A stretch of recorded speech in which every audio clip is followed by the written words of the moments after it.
प्रेत का शरीर होता है बहुत भारी शरीर होता है। और मुंह कितना बड़ा होता है परीक्षित महारानी, मुंह केवल इतना बड़ा होता है जहां से केवल सुई जा सके। सुई देखी है, निडिल। शरीर इतना भारी होता है प्रेत का, जो मरकर प्रेत बनते हैं उनका बहुत भारी शरीर बन जाता है, लेकिन मुंह इतना बड़ा होता है जहां से केवल सुई जा सके। सुई।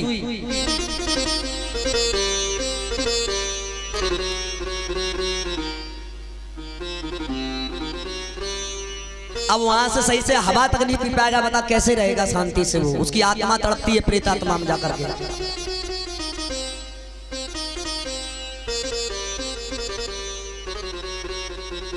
और हवा में उड़ जाता है उसका शरीर। अब उसको शांति नहीं मिल रही तो अपने भैया गोकर्ण जी को उसने सौंपन दिया कि भैया मुझे शांति नहीं मिल रही है। तब गोकर्ण ने उनके नाम के पिंड दान करवाए। श्री गोकर्ण ने उनके नाम के पिंड दान करवाए। परीक्षित जी फिर भी उसको शांति नहीं मिली। एक दिन गोकर्ण महाराज अपने घर में आए और रात में जैसे विश्राम करने लगे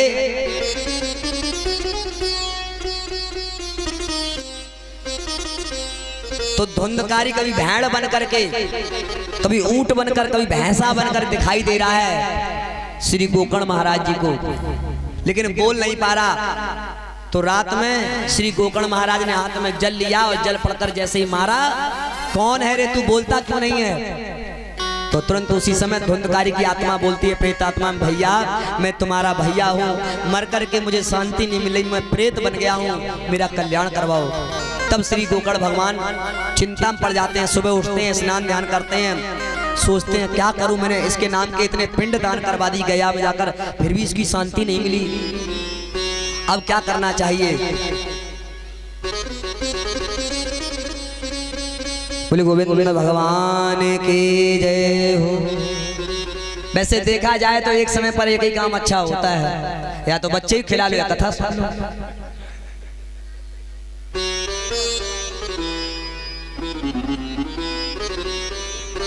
बोले गोविंद भगवान की जय हो।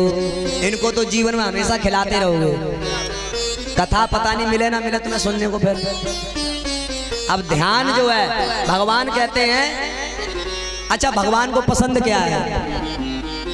भगवान को पसंद है तू मुझे चाहे रुपए दे चाहे ना दे, कुछ दे या ना दे, लेकिन अपना मन तो दे ही दे मुझे। अब मन बार बार तुम्हारा नीचे लग जाता है, फिर ऊपर चला आता है, नीचे लग जाता है, ऊपर। भगवान कहते हैं यही मुझे पसंद नहीं। तो भगवान पसंद क्या है? बोले निर्मल मन जन सो मोह पावा। बोले हम तो भगवान कथा सुन रहे हैं और मन तुम्हारा घूम रहा, कभी इधर कभी इधर, कभी नीचे कभी ऊपर। ए भैया जरा खड़े होइयो, कैमरा वाले भैया जरा देखो तख्त के नीचे क्या है, साड़ी हटा के देखो, इधर आओ देखो, कुछ नहीं है। परीक्षित महारानी बार बार तख्त के नीचे देख रही है, पता नहीं क्या है। कथा तो तख्त के ऊपर चल रही है। आपका ध्यान अगर कथा में नहीं है और ध्यान जब इधर भटक रहा है तो कहीं ना कहीं महाराज कथा में आप चाहे कुछ जिंदगी भर कथाएं सुनना और फिर कहोगे मुझे कुछ नहीं मिलेगा, मिले ही नहीं। भगवान कहते हैं मुझे केवल कुछ मत दे, अपना मन। जरूर नहीं है कि ऊपर देखो नीचे देखो, बस एक एक शब्द भगवान के सुनो ध्यान से। जहाँ ध्यान लगता है इसी को कहते हैं ध्यान। भगवान की कथा में शब्दों में ध्यान लग जाए उसी का कल्याण हो गया, इसी को कहते हैं। लेकिन तुम्हारा ध्यान ही नहीं है, वहां पे मन ही नहीं है। शरीर तो बैठा है पंडाल में और मन है स्वर्ग में, समोसा खा रहा है, तो करें क्या? और तभी तो कहते हैं भगवान मोहे कपट छल छेद्र न भावा। कपट, कपट किसे कहते हैं? कपट माने, कपट तो जानते ही होंगे। बोले देखो बैठा तो मेरे सामने कथा में, लेकिन मन नहीं है इसका यहाँ पर, और हमसे कपट कर रहा है। और भगवान तो सबके अंदर सबके बाहर सबके अंदर देख रहे हैं किसके मन में क्या चल रहा है, कौन क्या करने वाला है। भगवान सब देख लेते हैं, लेकिन जो अंदर आत्मा से भगवान को मानता है उसी को भगवान भी अंत में कल्याण जरूर करते, चाहे उसने कितने भी पाप क्यों ना किए हो।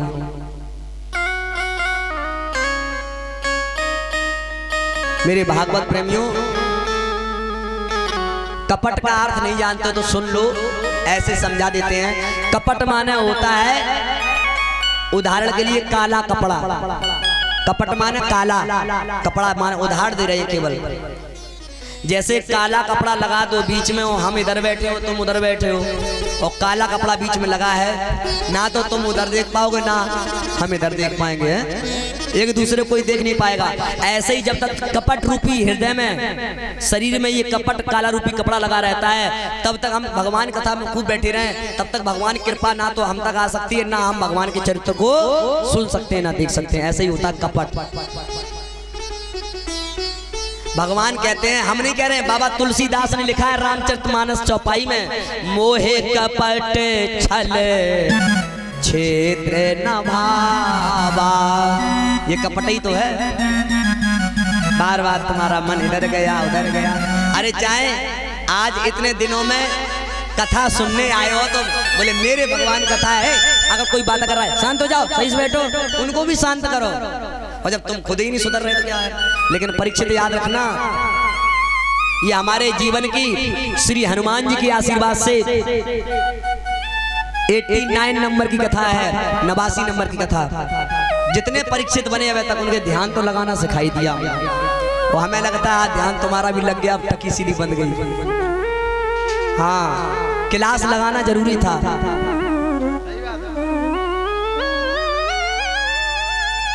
बोलो परीक्षित महाराज की जय। और सावधान होकर सुनियो, हमारे दोनों परीक्षित जी से कहना है, कल होमवर्क भी चेक करेंगे हम। पढ़ाई खूब कर लियो, लिख लिख के कॉपियां भर दो टाण में, और कोई कॉपी चाहे कितनी लिख लिख के रख दो, लेकिन एक प्रश्न का उत्तर पता नहीं है तो कथा सुनने से कोई मतलब नहीं है। परीक्षा जब होगी तो एक आध प्रश्न का उत्तर तो पता ही कर लो। तो जितनी कथा आज सुन रहे हो ना, कल सब पूछेंगे तुमसे, कल कौन सी कथा होगी, होमवर्क सबका होगा, और देखें कल कितने तुम्हें नंबर मिलते हैं, सबके सामने नंबर देंगे। परीक्षित महारानी कह रही है हम कुल हो जाएंगे, एब्सेंट ही मार लेंगे।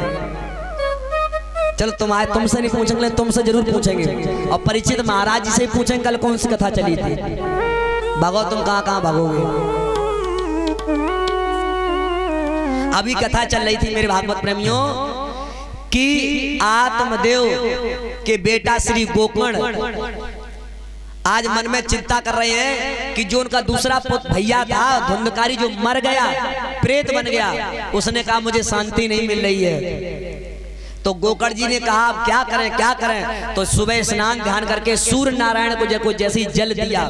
मेरे भागवत प्रेमियों, जो भी कितनी भी बाधा में कितने भी कष्ट में हो और किसी का विश्वास जल्दी डगमगा जाता हो, तो सुबह उठकर स्नान करके अगर एक लोटा भरकर सूर्य नारायण को अगर रोज जल चढ़ाने लगे तो उसके अंदर आत्मविश्वास बढ़ जाता है, आत्मबल बढ़ जाता है। जब भी कोई सूर्य नारायण को जल चढ़ाता है, तुमने भगवान देखे हो चाहे न देखे हो, लेकिन साक्षात कलयुग में तुम्हें भगवान दिखाई दे रहे हैं। सूर्य नारायण तो भगवान ही है। अगर ये ना निकले तो हमें दिखाई भी नहीं देगा। ये साक्षात प्रकाश सारे संसार को दिखा रहे हैं। इनके बिना तो हम अंधे हो जाएंगे। तो ये भगवान है कि नहीं है। अगर दूसरों को ना मान सकते हो, इनको तो एक लोटा सुबह जल धर के चढ़ा ही सकते हो, और ना तो सुबह प्रणाम तो कर ही सकते हो। जब निकले तब इनके हाथ जोड़ लो, जब जाए तब इनके हाथ जोड़ लो। तो जैसे ही श्री गोकर्ण भगवान ने स्नान ध्यान करके एक लोटा जल चढ़ाया सूर्य नारायण भगवान को, तो वहीं से उनके अंदर एक विचार आया, सूर्य मंत्र से प्रकट हुआ यह ज्ञान, जब श्री गोकर्ण ने लगाया उनका ध्यान। क्या बोले, भागवत की कथा अपने भैया को सुनाओ।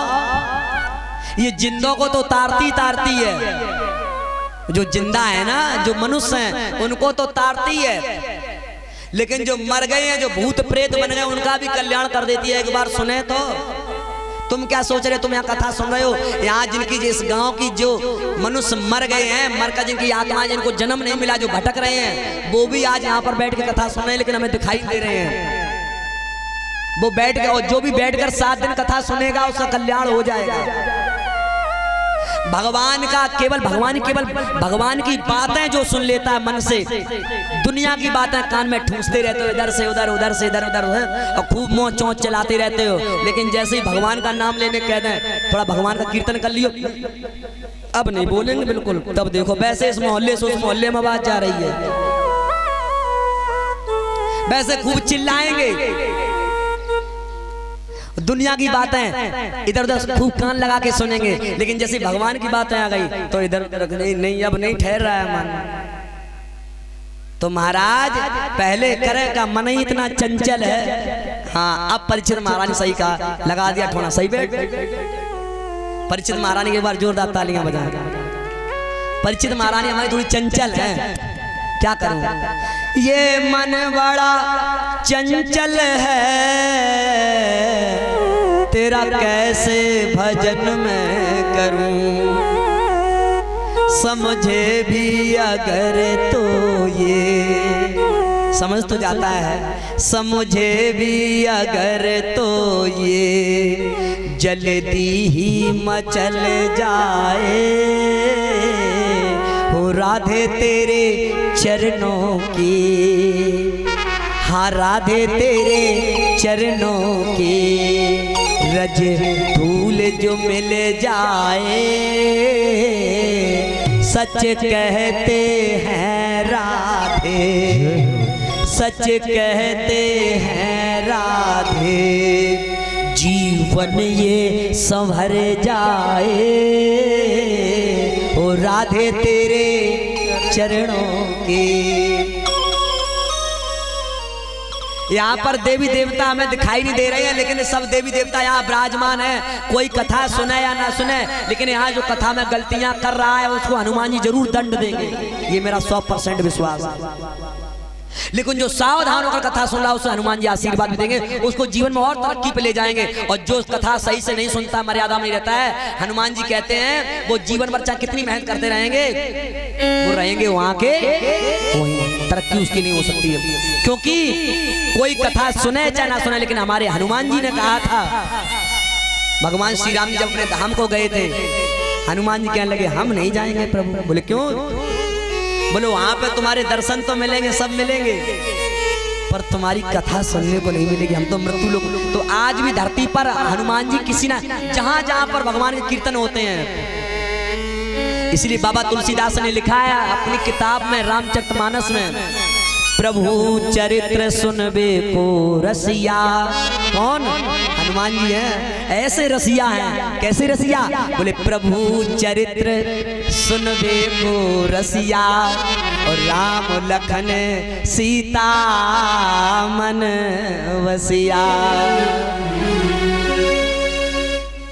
प्रभु चरित्र सुनबे को रसिया, राम लखन सीता मन वसिया। बड़े सरल हैं हनुमान जी। अच्छा, सरल किसे कहते हैं? सा रा ला, सा रा ला, सरल उसी को कहते हैं। जिस सर यहाँ पे जितने भक्त बैठे हैं इनमें सरल कौन है? सा माने सीता मैया, रा माने राम जी, ला माने लक्ष्मण जी। जिनके हृदय में राम लक्ष्मण सीता जी हैं वही तो सरल है। हनुमान जी तो पेट अपना सीना फाड़ के दिखा दिया है। पवन तनय संकट हरण, मंगल मूरत रूप। पवन तनय संकट हरण, मंगल मूरत रूप। राम लखन सीता सहित हृदय वसो सुरभूप। इसलिए सरल कौन है? सरल हनुमान जी हैं। और जिनके हृदय में राम लक्ष्मण सीता है वही तो सरल है। अभी तो तुम्हारे हृदय में पता नहीं कौन कौन बैठा है, पता नहीं कहां कहां चले जाते हैं। हनुमान जी मेरे बोले चाहे मेरे प्राण क्यों ना चले जाएं, अपने भगवान की सेवा में, भगवान की कथा के लिए मेरे प्राणों पे खेल जाते हैं भगवान के कार्य के लिए। समुद्र कूद जाते हैं भगवान जी। किनके लिए? भगवान श्री राम जी के लिए। ऐसे भक्त हैं हनुमान जी। और आजकल के हमारे ईजलपुर के ऐसे भक्त हैं, सागर तो छोड़ो, घर की देहरी तक नहीं लांग पा रहे हैं। हनुमान जी के एक भजन से सीखना चाहिए क्या। जो खेल गए हैं प्राणों पर, जो खेल गए हैं प्राणों पर श्री राम के लिए, एक बारी रे हाथ उठा दो मेरे हनुमान के।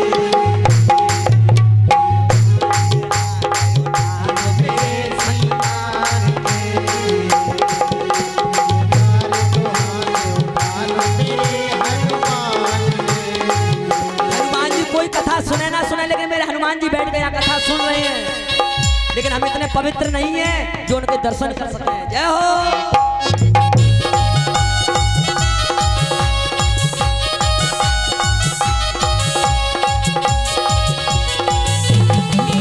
एक बारी रे हाथ उठा दो मेरे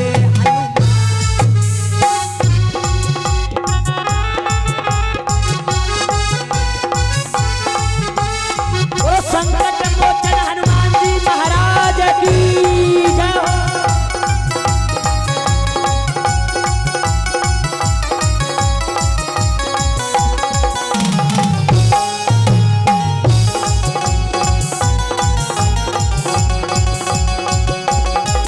और मेरे ईजलपुर के भक्त हनुमान जी ने भगवान की सेवा के लिए क्या क्या नहीं किया। आज भगवान की कथा आई ईजलपुर में, तुम भगवान की सेवा, भगवान कथा नहीं सुन पा रहे हो, लेकिन हनुमान जी कहां तक पहुंच गए।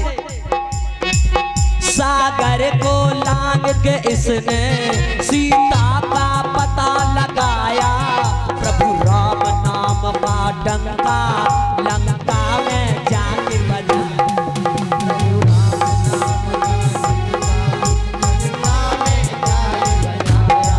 सागर को लांग के इसने सीता का पता लगाया, सागर को लांग के इसने सीता का पता लगाया, प्रभु राम नाम का डंका लंका में जाके बजाया।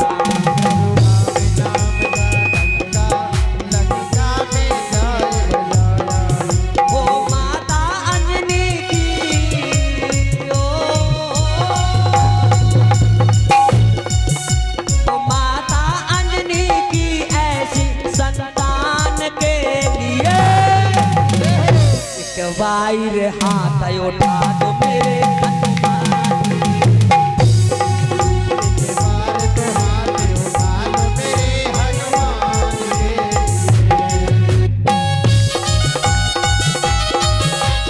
बोलो हनुमान जी महाराज की जय हो। श्री ईजलपुर गांव की जय हो।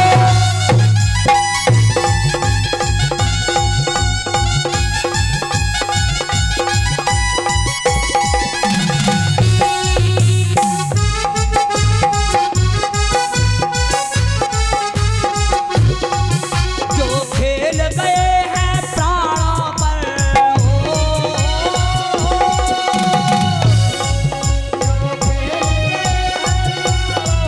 प्रभु राम के लिए,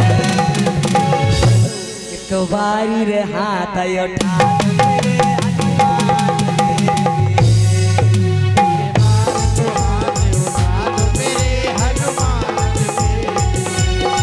और सभी भक्त गाएंगे क्या। जय हनुमाना अति बलवाना, जय हनुमाना अति बलवाना, राम नाम जपियो रे के प्रभु मन बसियो रे, राम नाम जपियो रे के प्रभु मन बसियो रे, राम नाम जपियो रे के प्रभु मन बसियो रे, राम नाम जपियो रे के प्रभु मन बसियो रे, राम नाम जपियो रे प्रभु मन बसियो रे।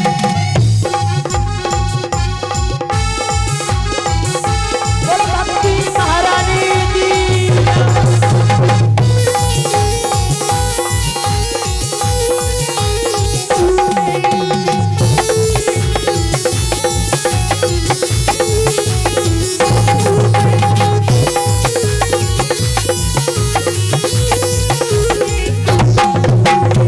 बोलिए श्री हनुमंत बलवंत लाल की